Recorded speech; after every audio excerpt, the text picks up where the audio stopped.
Salut la communauté foot, salut la communauté Barça. J'espère que vous allez très bien et que la nuit s'est bien passée. Je sais que nous sommes tous contents pour la victoire et la performance d'hier. Alors aujourd'hui, nous allons noter les joueurs. Tous ont été exceptionnels, à l'exception de certains, mais c'est pas grave. Les nôtres sont quand même bonnes. En tout cas, c'est mon avis personnel. Parce que après avoir vu le match et après avoir observé tout ce qui s'est passé dans cette rencontre, je pense que on est tous satisfaits de l'équipe en entier. Alors, si on est satisfait de l'équipe en entier, ça veut dire que dans les individualités, on peut, on peut être indulgent envers certains qui n'ont pas aussi le niveau, vu que c'est toute une équipe. Alors, si l'équipe a bien performé, ça veut dire que ceux qui ont été exceptionnels ont en quelque sorte couvert ou caché euh, le manque d'efficacité ou la baisse en régime d'autres, en fait. Donc, je vais commencer par Ter Stegen, le gardien, qui n'a pas eu grand-chose à faire. Il a encaissé 2 buts, c'est vrai. Il n'a pas fait un clean sheet, mais je pense que c'est plus collectif qu'individuel. La frappe de Dembélé, là, il ne pouvait rien faire. Il ne pouvait absolument rien faire. Bon, le deuxième but aussi, bon, il pouvait peut-être faire quelque chose, mais là, c'est arrivé tellement vite et puis toute l'équipe était dans un état un peu déboussolé. Donc, je pense qu'on peut être un peu indulgent, mais sinon, Ter Stegen a fait un bon match. Un bon match, je vais lui donner une note de 7, 7,5. C'était demi un bon match parce que la relance, ça a été. Il cherchait Lewandowski avec les longs ballons et tout. Il cherchait Koubassi. En fait, la relance n'a pas dérangé, en fait. Et puis, il n'a pas eu grand-chose à faire, mais il a quand même intervenu sur les petites choses qu'il avait à faire. Donc, un bon 7,5 pour Ter Stegen. Ensuite, Joao Cancelo, comme je disais à mon débrief, pour moi, j'ai aimé le match de Joao Cancelo parce que il a été discipliné défensivement. Il a été discipliné défensivement où j'avais peur qu'il allait se faire prendre dans son dos vu il allait être plus dans la peau offensive et peut-être oublier les espaces dans son dos et consort. Sinon, moi j'ai apprécié chaque fois que le Barcelone perdait la balle, il se précipitait toujours pour se replacer et tout. Donc, défensivement, pour moi, j'ai apprécié. J'ai apprécié le match de Joao Cancelo et pour ça, je vais lui donner un 6,5, satisfaisant, entre satisfaisant et bon. Alors, le prochain joueur que je vais noter, c'est Ronald Araujo. Araujo, seulement pour son retour sur Barco, là, vraiment, j'ai envie de lui donner un 8. Un très bon match, défensivement solide. La prise à deux avec Koundé sur Mbappé, sur Dembélé, sur Barco, là, il était partout, en fait. Il était partout. Si ce n'est pas si Koubassi a été pris de vitesse ou bien il a un peu manqué dans son positionnement, Arrojo était toujours là pour intervenir. Même sa qualité de relance, qui n'est pas son point fort, ça n'a pas été mal. Hein? Ça n'a pas été mal. Il faisait de très bonnes relances aussi, mais c'est plus pour sa capacité à défendre. On se rappelle cette frappe que Mbappé cherchait à mettre au premier poteau en deuxième mi-temps, qu'il a contré en corner et consort. Donc il était vraiment là. Les frappes contrées, c'était lui. Les tacles par-ci, par-là, les couvertures, les récupérations de balles, vraiment. En rejoint un bon 8. Pour moi, c'était un très bon match de sa part. Il n'y a rien à dire. Ensuite, Lewandowski. Ah, moi j'ai dit, Lewandowski, c'est mon deuxième meilleur joueur du match. Parce que c'est qu'il était capable de faire balle au pied. Ter Stegen le cherchait avec les longs ballons pour sauter le pressing du PSG. Il était toujours là, il bonifiait le jeu. Amorti, remise, décalage sur Lamine Yamal, décalage sur Rafinha.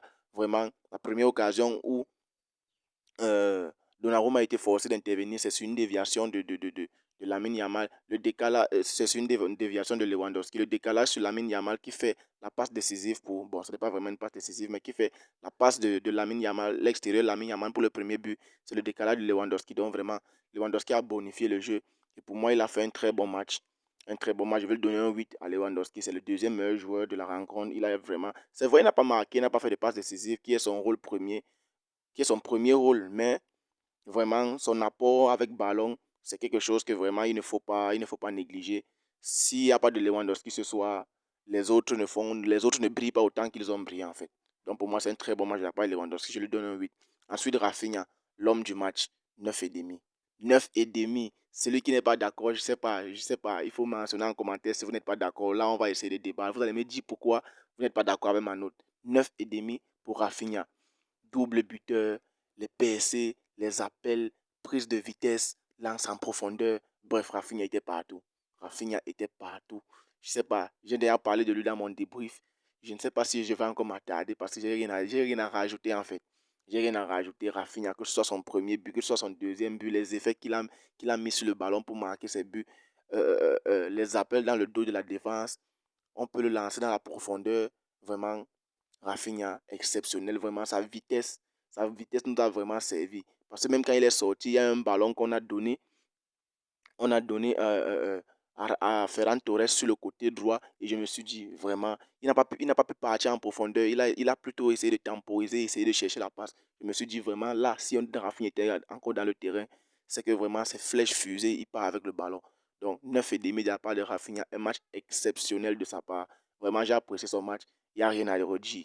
Après Rafinha, Sergi Roberto. Bon, Sergi Roberto, je vais lui donner une note 5,5 pour Sergio Roberto. Un match moyen. Parce que la seule chose que je me rappelle de Sergio Roberto, c'est son carton qu'il a pris, qui va faire en sorte qu'il rate le prochain match.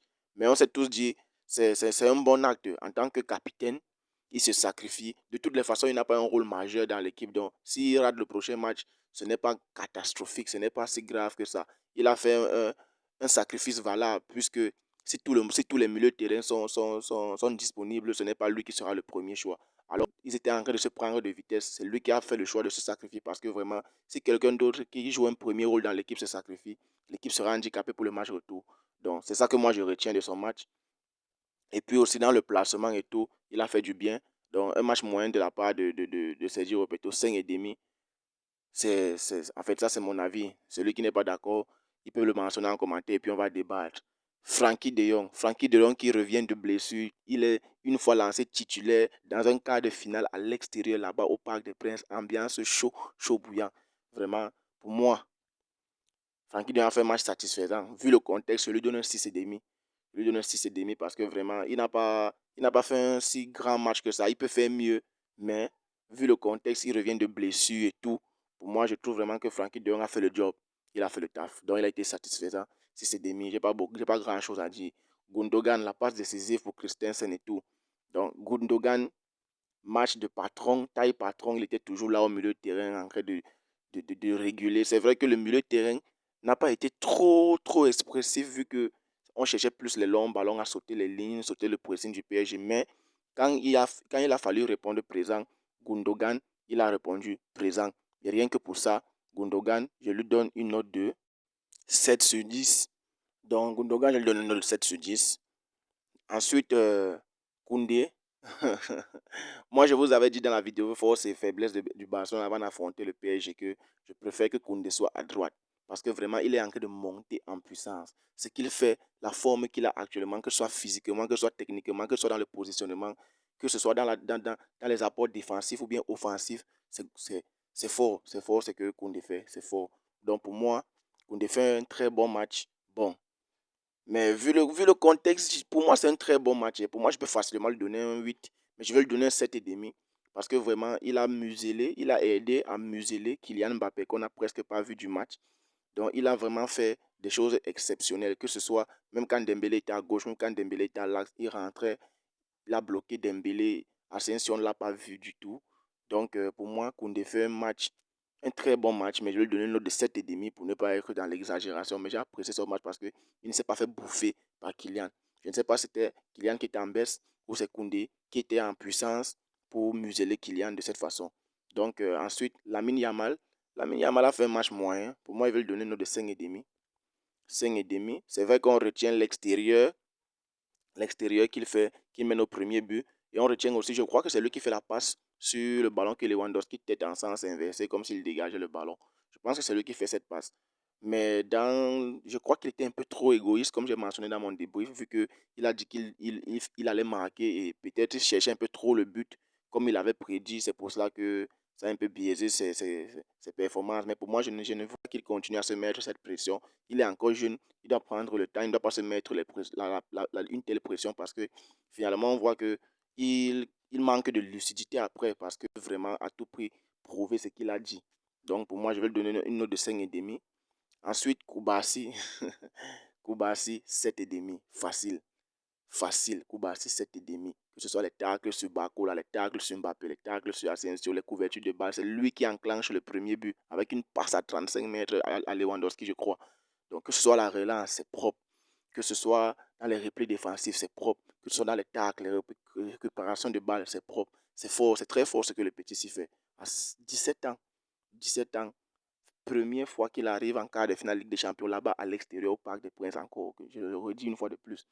Il sort une top performance comme si il avait 35 ans. Vraiment, c'est du génie ça. C'est du génie. Ça, c'est once in a lifetime genius. Donc, ça, ce sont les génies qu'on voit une fois une fois dans toute une vie en fait. Donc, pour moi, c'est fort ce qu'il fait facilement. Je lui donne 7,5. Ensuite, je vais noter la rentrée de Pedri. Pour moi, je n'ai pas voulu qu'il joue parce que j'avais peur qu'il se reblesse et tout. Mais vraiment, il a joué 30 minutes et ce qu'il a fait, c'était vraiment intéressant. La passe décisive sur Rafinha et tout. Au milieu de terrain, conservation de balle pour perdre le temps ou bien en fait, pour ne pas perdre la balle, en fait. Conservation de balle pour ne pas perdre la balle et se fait égaliser au 3-3. Il a vraiment apporté un plus dans ce milieu de terrain. Donc, il a fait un bon match, je vais lui donner un 7.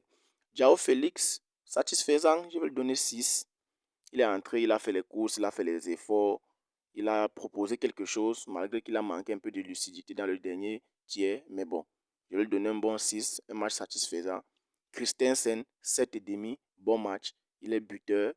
Il a aussi fait un sacrifice qui va vraiment coûter cher parce qu'il ne va pas jouer le match retour, il est suspendu. Ce sacrifice aussi, ça, pour moi, ça vaut de l'or. C'est ça qui ajoute les points pour Christensen. Je vais lui donner un 7,5 parce que vraiment, ce sacrifice, ça vaut de l'or. Il s'est sacrifié pour prendre un jaune.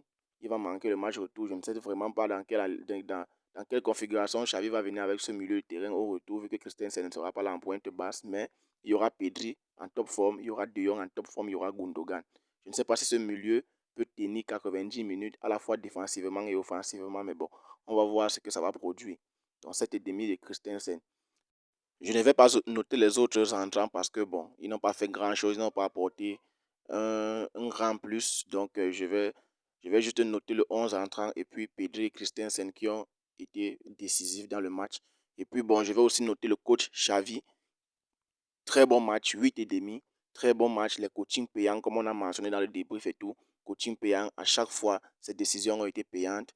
Donc, très bon match de la part de Xavi. Il a su réagir, il était mené au score, il a réagi et sa réaction a été payante. Donc pour moi, un 8,5 à Xavi. Et vraiment, c'est acclamable. Il faut applaudir ce qu'il a pu produire parce que c'est aussi son premier quart de finale de Ligue des Champions en tant qu'entraîneur. Donc pour moi, c'est fort ce qu'il a fait. Il a montré du caractère, son équipe a vraiment été productive et elle a surpassé les attentes en fait. Donc ça c'était ma part de note pour la rencontre d'hier. On se dit à très vite pour une autre vidéo. Restez scotchés les gars, likez, partagez, abonnez-vous, mettez vos avis en commentaire, je lirai tout ça et on va débattre s'il y a de quoi débattre. On se tient, on se dit à très vite pour une prochaine vidéo. Merci d'avoir suivi la vidéo jusqu'ici. Si elle vous a plu, n'hésitez pas les gars. Merci, ça donne la force, ça soutient la chaîne. Peace.